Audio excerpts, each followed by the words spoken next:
Welcome back to Double Shot Disc Golf News. I'm your host, Disc Golf Enjoyer. Let's get into it. We start this week with a PPR, a personal progress report. Our subscriptions have increased dramatically over the past week. Special shout out to our 35th sub, some guy named Matt. To celebrate, we are doing a massively disappointing giveaway once we reach 100 subscribers. Enter to win some real studio-used coffee beans and a double shot pin. To enter, subscribe to this channel, comment on this video, and tell your mother that you love her. Good luck, everyone.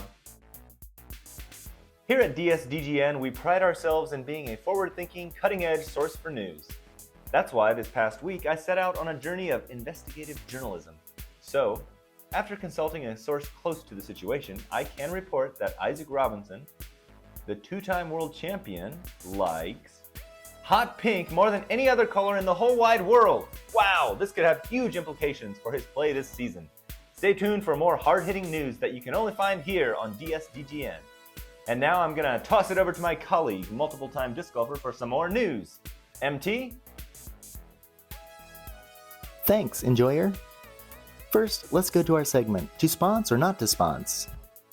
Today, after the first tournament of the season, we'll check in on some of the disc manufacturers and see what the vibe is.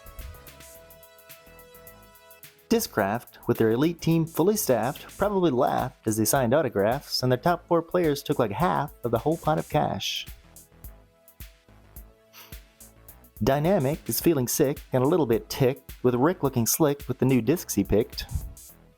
Terrific.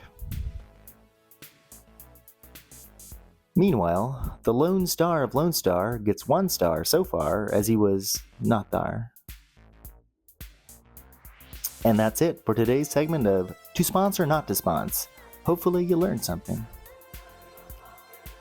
Last weekend was the Cancer Playbook Open, the second?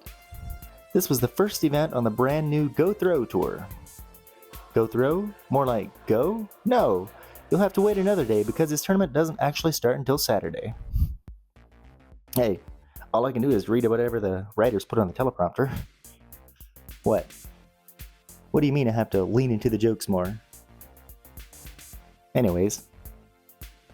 Round 1 was a classic story of man versus the elements. The players spent the day slogging around in mud and looking chagrined. On lead card, we saw James Conrad throw 5 forehand shots, which must be a career high for him? Can you check that for me? Impressive. Let's see how his round turned out. Ooh. Also on the lead card was a Robinson. I know what you're thinking. Probably Pro Tour winner Ezra Robinson, right? Wrong. Apparently, he has a brother? Keep grinding, Isaac. On the second and final round, Gannon started with a 2-shot lead. Would he let it slip away? No. He won. Congrats, Gannon. Despite the muddy conditions, it was an enjoyable event to watch. And in case you're wondering just how you were able to watch this from your house, even if you weren't there. The fact that you guys can see this film is thanks to technology, not anything other than that. Thanks, technology. And thanks for breaking it down, Luke. Now that we have that tournament out of the way, let's talk about the actual important tournament from this weekend. Let's all say it together. The Augusta Open, sponsored by Prodigy Disc / City of Augusta. At the Augusta Open, sponsored by Prodigy Disc / City of Augusta, one of our own had a hot day, getting not 4th, not 3rd, not 1st, but 2nd place in MA1. Excellent work, Enjoyer. Thanks multiple time, especially for that unexpected and totally unprompted report on the Augusta Open. Next weekend, the players head to Texas to play in the coolest named tournament of the year, the WACO Annual Charity Open. Gannon is the reigning champ, but this year they are back to only playing the OG WACO course, so we will see how Mr. Number 1 fares without a golf course to pad his stats. Luke Humphreys has historically done well at WACO. Let's see if he can take enough time away from the Go Throw Tour to focus on making a push. Also, it looks like Eagle McMahon is skipping this tournament for personal reasons, shall we say. Over on the FPO side, Kristen is making her 2025 DGPT debut, and she is looking to three-peat at WACO. Let's see if she remembers to show up for the competition, unlike our good friends from Kansas City.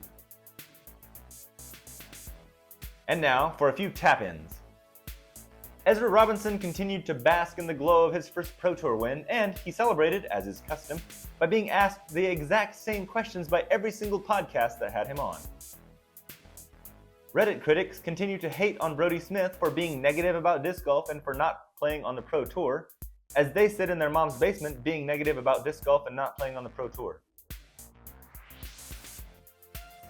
Last week, Jeff Spring announced that Zenny is now an official partner of the Pro Tour. Go check out their website. I hear they have some extremely fashionable, attractive, stylish frames.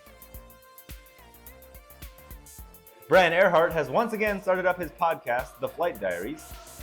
We hope his voyage goes better than his grandmother Amelia's did. That's it for this week. Please like and subscribe. One of our many subscribers thinks you're an idiot if you don't subscribe. His words, not mine.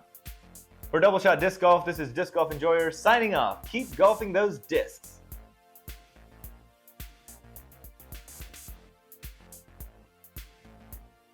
Never drink very much coffee here.